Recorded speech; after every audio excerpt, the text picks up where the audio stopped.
दो महला पहला। ये देह दुख लाइए पाप गरे दुई राह, रत पीणे राजे सिरे ऊपर, रखिए वे जापे पाओ। ऊपर पदे के अंदर गुरु जी ने जीव के अनंत सुखों को देते हुए भी जीव, क्योंकि ज़्यादा सुख भी जीव के लिए दुख बन जाते हैं, लेकिन गुरु जी ने उस पदे में बताया कि इतने सुख होते हुए मैं मेरे अंदर से तेरे नाम की चाव ख़त्म ना हो जाए, मेरे अंदर तुम्हारे नाम का सदा ही स्मरण चलता रहे। इस पदे के अंदर ये विपरीत पदा है। गुरु जी फिर उधर सुख की बात करें, इधर दुख की भी बात करें कि अगर जो ये देह दुख लाइए, अगर यदि शरीर को, पूरे शरीर को दुख लग जाए, शरीर में चर्म रोग भी, कर्म रोग भी, सारे रोग आ जाएं एक तरफ से, हर तरफ से जीव दुखी ही दुखी प्रतीत हो, शरीर का रोग होता है तो ज़्यादा कष्ट होता है। क्योंकि कहते हैं कि धन गया तो कुछ नहीं गया, स्वास्थ्य गया तो जीवन का आधा सुख खत्म हो जाता है, और चरित्र गया तो सब चला गया है। गुरु जी यहाँ पे बता रहे हैं कि अगर जो शरीर को दुख लग जाए, चर्म रोग कर्म रोग हर तरफ से ही शरीर लाचार हो जाए, पाप ग्रह दुईरा, और ये ग्रह जो ग्रह हैं राहु केतु, ये भी मेरे जीवन के लिए विपरीत चाल बन के सामने खड़े हों, भाव ये राहु केतु की चाल भी मेरे लिए अच्छी ना हो, ये भी मेरे लिए दुख देने के लिए अपनी चाल बनाए हुए हैं। राहु केतु भी मेरे ऊपर विपरीत चाल से मेरे सामने खड़े हुए हैं। भाव ये जो इनकी चाल है वो भी मुझे कष्ट देने वाली ही है। रत पीणे राजे सिर ऊपर, और राजा भी ऐसा हो जो सदा ही गरीबों को, लाचारों का शोषण करने वाला हो, और निर्मम हो, जब गरीबों का खून चूसने वाला हो, और पाप करने वाला हो, अच्छे आचरण वाला राजा भी ना हो, वो सबका खून पी करके, पाप करके ऐसा पापी राजा अगर जो राज्य भी कर रहा हो, शासन भी अच्छा ना हो, कठोर शासन हो, कुशासन हो, और पापी लोग अगर जो शासन कर रहे हों, तो ऊपर रखिए एवे जापे पाओ।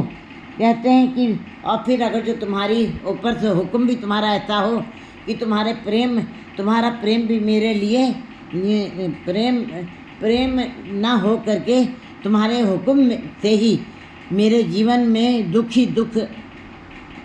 तुम्हारे हुक्म से भी मुझको दुखी मिलना हो, क्योंकि लेख ना मिटे हे थकी जो लिखा करता है। अगर जो धुर दरगाह से भी अगर जो मेरे लिए दुख लिखा है, हे परमात्मा, अगर जो रखिए एवे जापे पाओ, फिर भी अगर जो ये ऐसा भी अगर जो लिखा तो मेरा ये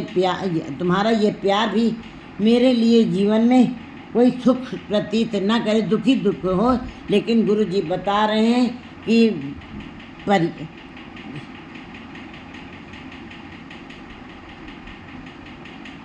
गुरु जी बता रहे कि ज़्यादा लाचारी, ज़्यादा दुख, ज़्यादा तकलीफ़ में अगर जो ये पी दात तेरी दातार, इसको भी जीव अगर जो उसका प्रेम समझ करके उसकी दी हुई सारी दातों में से एक दात इसको भी समझ ले कि उसके दर से अगर जो दुख भी मिल रहा है उसके लिए भी वो शुक्राना करे। तो गुरु जी बता रहे हैं इस पद में, पीत हुए तालाना अखड़ लेना चाहो। अगर जो तुम्हारे हुक्म में भी मेरे लिए कष्ट ही लिखा हुआ है, फिर भी हे परमात्मा, मैं मेरे अंदर पीत हुए तालाना में तेरी सदा सिफत सलाह करता रहूँ, मैं तुम्हें ही याद करूँ। अखड़ लेना चाहो, मेरे मन से, मेरे हृदय के अंदर से तुम्हारे नाम का चाव ख़त्म ना हो जाए, सदा तुम्हारे नाम का चाव, सदा तुम्हारे नाम की कसक मेरे अंदर बनी रहे, मैं सदा तुम्ही को याद करता रहूं। क्योंकि ज़्यादा कष्ट आने पर भी जीव का मन परमात्मा में नहीं लगता है, और ज़्यादा सुख होता है तभी भी उसके ज़्यादा सुख भी रोग बन के सामने खड़े हो जाते हैं। लेकिन इस पदे के अंदर बता रहे हैं कि इतने दुख होने के पश्चात भी कि राजा भी अच्छा ना हो, और शरीर को भी रोग लगे हुए हैं, चर्म रोग कर्म रोग लगे हुए हैं, और राहु केतु की चाल भी मेरे जीवन के लिए अच्छी नहीं है, हर दम बाधा बन के खड़े, विपरीत दिशा में चल रही है नक्षत्र भी। तो कहते हैं फिर भी तुम्हारा प्यार भी मेरे लिए थोड़ा विपरीत दिशा में चल रहा हो, अगर जो तुम्हारे दर्द हुक्म से भी, तुम्हारे दर्द दुर्दरगाह से भी मुझको कष्ट लिखा हो, फिर भी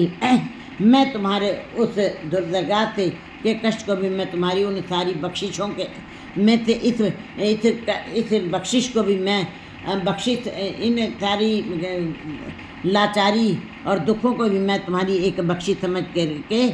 परवान कर लूँ, स्वीकार कर लूँ। और क्योंकि मेरी बेनती है, मेरी अरदास है कि मेरे अंदर से इतना सब कुछ, इतना होते हुए, इतनी समस्याओं के बीच से गुजरते हुए भी मेरे अंदर से तुम्हारे नाम का सिफत अल्लाह का चाव ख़त्म ना हो जाए, मेरे अंदर से आखिर लहे न जाए, मैं तेरा नाम सदा जपता रहूँ, मेरे अंदर से ये सदा ही वो रस बना रहे, मैं हर दम बारम्बार प्रज पिए मैं बारम्बार तुम्हारा ही नाम जपूँ, मेरे अंदर ये इच्छा है, ये मेरी विनती है, अरदास है। 3